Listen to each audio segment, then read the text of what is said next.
शुक्लाम्बरधरं विष्णुं शशिवर्णं चतुर्भुजं प्रसन्नवदनं ध्यायेत् सर्वविघ्नोपशान्तये। शारदा शारदाम्भोजा वदना वदनाम्बुजे सर्वदा सर्वदास्माकं सन्निधिः सन्निधिं क्रियात्। अखण्डमण्डलाकारं व्याप्तं येन चराचरं तत्पदं दर्शितं येन तस्मै श्रीगुरवे नमः। कूजन्तं राम रामेति मधुरं मधुराक्षरम् आरुह्य कविताशाखां वन्दे वाल्मीकिकोकिलम्। अञ्जनानन्दनं वीरं जानकीशोकनाशनं कपीशमक्षहन्तारं वन्दे लङ्काभयङ्करम्। वेदवेद्ये परे पुंसि जाते दशरथात्मजे वेदः प्राचेतसादासीत् साक्षाद् रामायणात्मना। रामाय रामभद्राय रामचन्द्राय वेधसे रघुनाथाय नाथाय सीतायाः पतये नमः।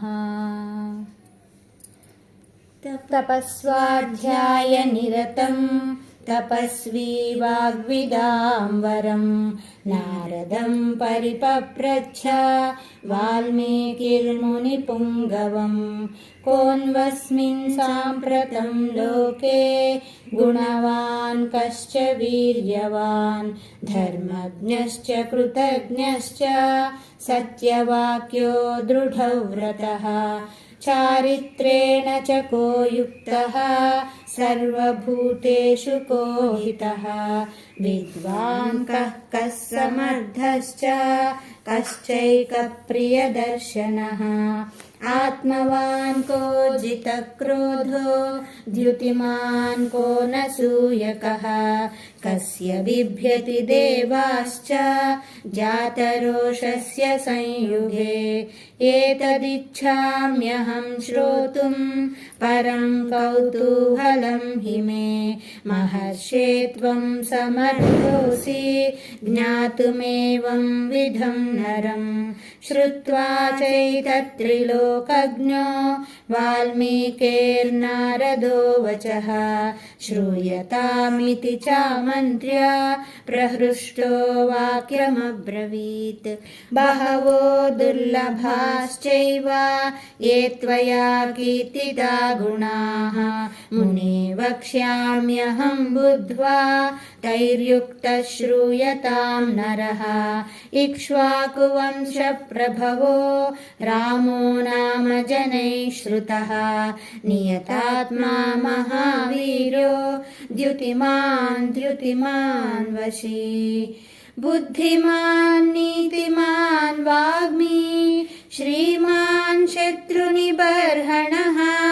विपुलांसो महाबाहुः कम्बुग्रीवो महाहनुः।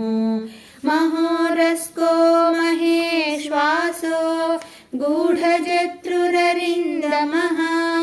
आजानुबाहुः सुशिराः सुललाटः सुविक्रमः। समः समविभक्ताङ्गः स्निग्धवर्णप्रतापवान्। पीनवक्षा विशालाक्षो लक्ष्मीवान् शुभलक्षणः। धर्मज्ञः सत्यसन्धश्च प्रजानां च हिते रतः। यशस्वी ज्ञानसम्पन्नः शुचिर्वस्य समाधिमान्। प्रजापतिसमः श्रीमान् धातारि पुनिषूदनः। रक्षिता जीवलोकस्य धर्मस्य परिरक्षिता। रक्षिता स्वस्य धर्मस्य स्वजनस्य च रक्षिता। वेदवेदाङ्गतत्त्वज्ञो धनुर्वेदे च निष्ठितः। सर्वशास्त्रार्थतत्त्वज्ञः स्मृतिवान् प्रतिभानवान् सर्वलोकप्रिय साधुः अधीनात्मा विचक्षणः सर्वदाभिगतः सद्भिः समुद्र इव सिन्धुभिः आर्यः सर्वसमश्चैव सदैव प्रियदर्शनः स च सर्वगुणोपेतः कौसल्यानन्दवर्धनः समुद्र इव गाम्भीर्ये धैर्येण हिमवानिव विष्णुना सदृशो वीर्ये सोमवत्प्रियदर्शनः कालाग्निसदृशस्क्रोधे क्षमया पृथिवी समः धनधेन समस्त्यागे सत्ये धर्म इवापरः तमेव गुणसम्पन्नं रामं सत्यपराक्रमं ज्येष्ठं श्रेष्ठगुणैर्युक्तं प्रियं दशरथसुतं प्रकृतीनां हितैर्युक्तं प्रकृतिप्रियकाम्यया यौवराज्येन संयोक्तुम् ऐच्छत्प्रीत्या महीपतिः तस्याभिषेकसंभारान् दृष्ट्वा भार्याथ कैकेयी पूर्वं दत्तवरा देवी वरमेन मयाचता विवासनं च रामस्य भरतस्याभिषेचनं ससत्यवचनाच्चैव धर्मपाशेन संयतः विवासयामास सुतं रामं दशरथः प्रियं स जगाम वनं वीरः प्रतिज्ञामनुपालयन् पितुर्वचननिर्देशात् कैकेय्याः प्रियकारणात् तं व्रजन्तं प्रियो भ्राता लक्ष्मणोऽनुजगामः स्नेहाद्विनयसम्पन्नः सुमित्रानन्दवर्धनः भ्रातरं द्वैतो भ्रातुः सौभ्रात्रमनुदर्शनं रामस्य दयिता भार्या नित्यं प्राणसमाहिता जनकस्य कुले जाता देवमायेन निर्मिता सर्वलक्षणसम्पन्ना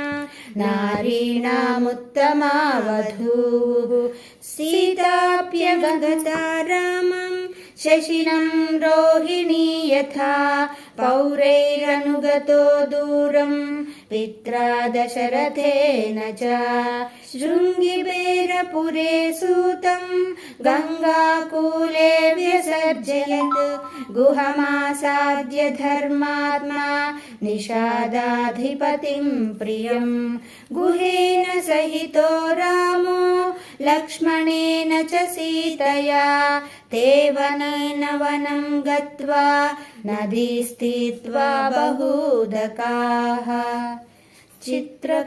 चित्रकूटमनुप्राप्य भरद्वाजस्य शासनात् रम्यमावसथं कृत्वा रममाणा वने त्रयः देवगन्धर्वसङ्काशाः तत्र ते न्यवसन् सुखं चित्रकूटं गते रामे पुत्रशोकातुरस्तथा राजा दशरथः स्वर्गं जगाम विलपन् सुतं मृते तु तस्मिन् भरतो वसिष्ठप्रमुखैर्द्विजैः नियुज्यमानो राज्याय नैच्छद्राज्यं महाबलः स जगाम वनं वीरो रामपादप्रसादकः गत्वा तु सुमहात्मानं रामं सत्यपराक्रमम् अयाचद्भ्रातरं रामम् आर्यभावपुरस्कृतः त्वमेव राजा धर्मज्ञः इति रामं वचो ब्रवीत् रामोऽपि परमोदारः सुमुखः सुमहायशाः न चैच्छत्पितुरादेशात् राज्यं रामो महाबलः पादुके चास्य राज्याय न्यासं दत्त्वा पुनः पुनः निवर्तयामास ततो भरतं भरताग्रजः सकाममनवाप्यैव रामपादावुपस्पृशन् नन्दिग्रामे करोर्राज्यं रामागमनकाङ्क्षया गते तु भरते श्रीमान् सत्यसन्धो जितेन्द्रियः रामस्तु पुनरालक्ष्य नगरस्य जनस्य च तत्रागमनमेकाग्रो दण्डकान् प्रविवेशः प्रविश्यतु महारण्यं रामो राजीवलोचनः विराधं राक्षसं हत्वा शरभङ्गं ददर्शः सुतीक्ष्णं चाप्यगस्त्यं च अगस्त्यभ्रातरं तथा अगस्त्यवचनाच्चैव जग्राहैन्द्रं शरासनं खड्गं च परमप्रीतः तूणी चाक्षयसायकौ वसतस्तस्य रामस्य वने वनचरैः सह ऋषयोऽभ्यागमन् सर्वे वधायासुररक्षसां सतेषां प्रतिशुश्राव राक्षसानां तथा वने प्रतिज्ञातश्च रामेण वधः संयतिरक्षसां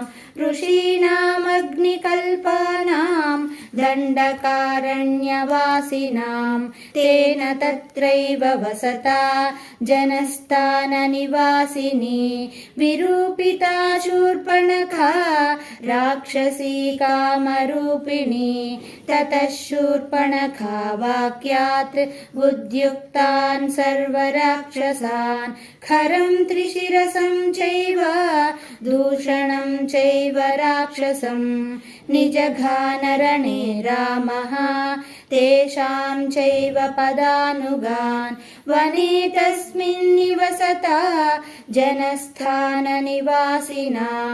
रक्षसां निहतान्यासन् सहस्राणि 14 ततो ज्ञातिवधं श्रुत्वा रावणः क्रोधमूर्छितः सहायवरयामास मारीचं नाम राक्षसं वार्यमाणः सुबहुशो मारीचेन स रावणः न विरोधो बलवता क्षमो रावण तेन ते अनादृश्यतु तद्वाक्यं रावणः कालचोदितः जगाम सह मारीचः तस्याश्रमपदं तथा तेन मायाविना दूरम् अपवाह्यनुपात्मजौ जहार भार्यां रामस्य गृध्रं हत्वा जटायुषं गृध्रं च निहतं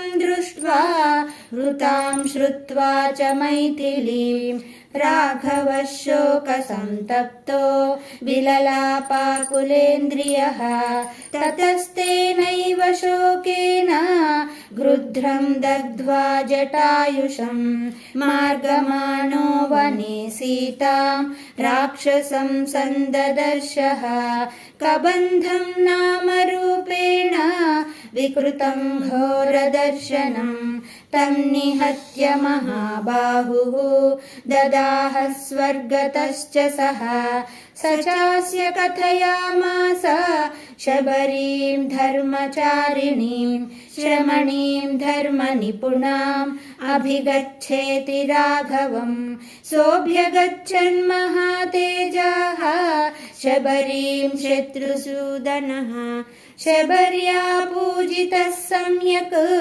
रामो दशरथात्मजः पम्पातीरे हनुमता सङ्गतो वानरेणः हनुमद्वचनाच्चैव सुग्रीवेण समागतः सुग्रीवाय च तत्सर्वं शंशद्रामो महाबलः आदितस्तद्यथा वृत्तं सीतायाश्च विशेषतः सुग्रीवश्चापि तत्सर्वं श्रुत्वा रामस्य वानरः चकार सख्यं रामेण प्रीतश्चैवाग्निसाक्षिकम् ततो वानरराजेन वैरानुकथनं प्रति रामाय वेदितं सर्वं प्रणयादुःखितेन च प्रतिज्ञातं च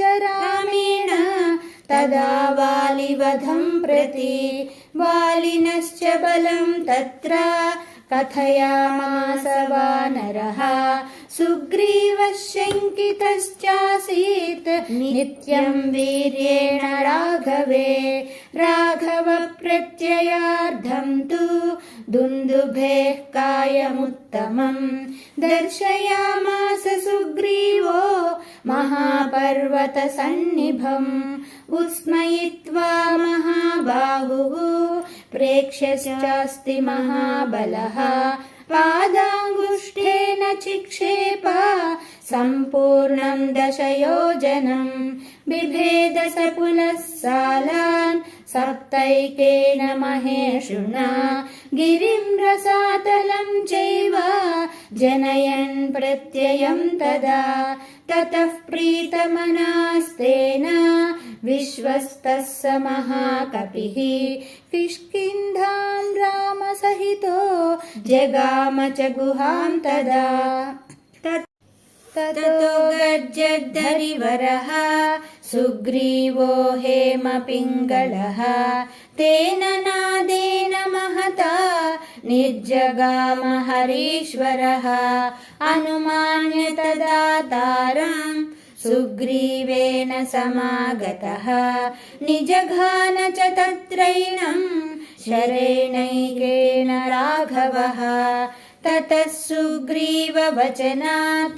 हत्वा वालिनमाहवे सुग्रीवमेव तद्राज्ये राघवः प्रत्यपादयत् स च सर्वान् समानीय वानरान् वानरर्षभः दिशः प्रस्थापयामास दिदृक्षुर्जनकात्मजाम् ततो गृध्रस्य वचनात् सम्पातेर्हनुमान् बली शतयोजनविस्तीर्णं पुप्लुवे लवणार्णवम् तत्र लङ्कां समासाद्य पुरीं रावणपालितां ददर्श सीतां ध्यायन्तीम् अशोकवनिकां गतां निवेदयित्वाभिज्ञानं प्रवृत्तिं च निवेद्य च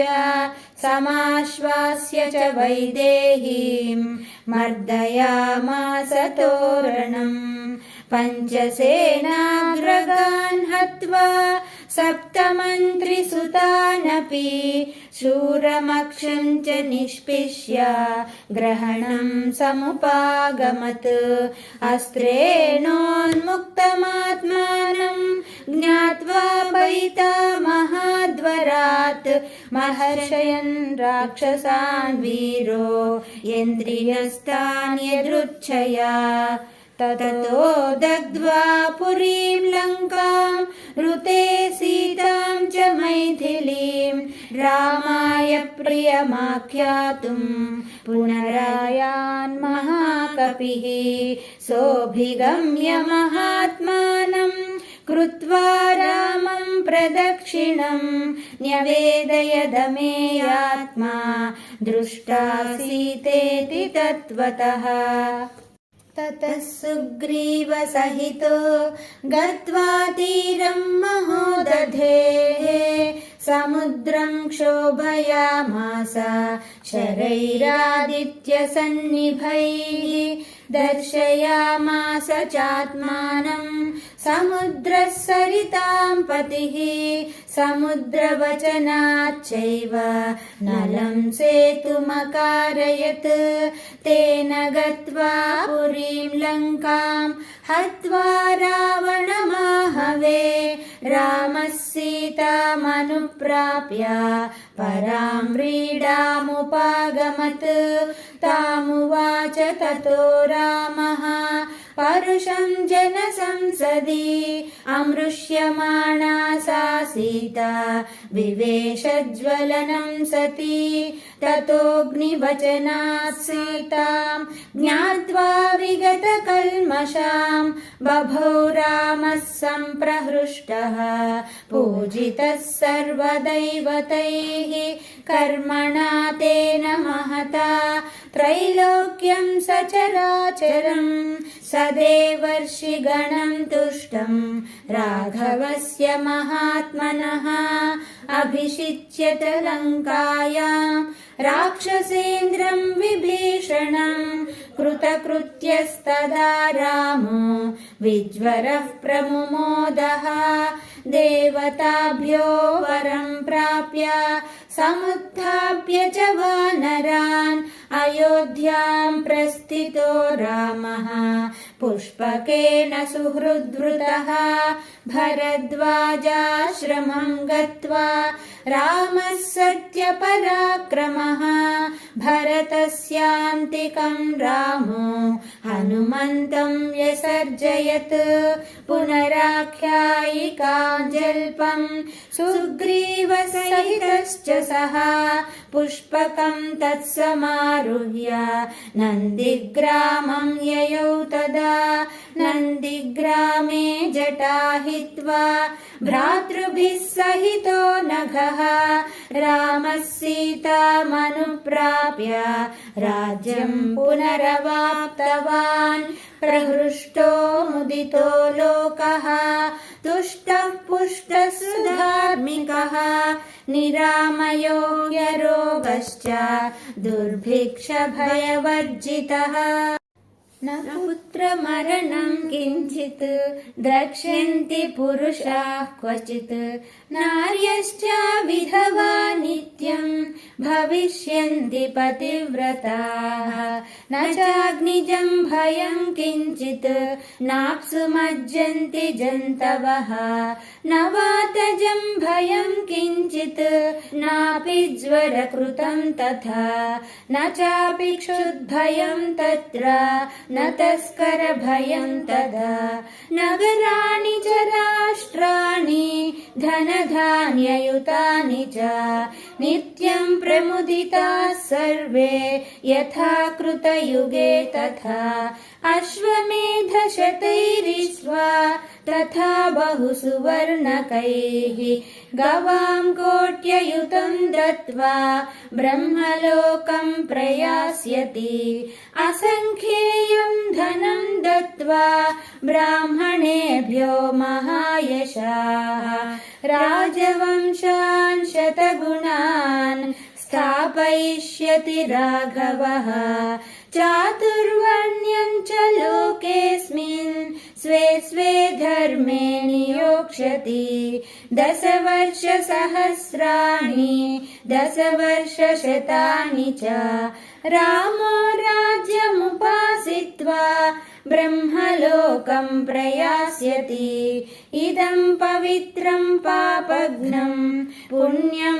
वेदैश्च सम्मितं यः पठेद् रामचरितं सर्वपापैः प्रमुच्यते एतदाख्यानमायुष्यं पठन् रामायणं नरः सपुत्रपौत्रः सगणः प्रेत्य स्वर्गे महीयते पठन् द्विजो वा वृषभत्वमीयात् स्याक्षत्रियो भूमिपतित्वमीयात् वणिज्जनपण्यफलत्वमीयात् जनश्च शूद्रोऽपि महत्वमीयात् इत्यार्षे श्रीमद् रामायणे आदिकाव्ये संक्षेपो नाम प्रथमः सर्गः।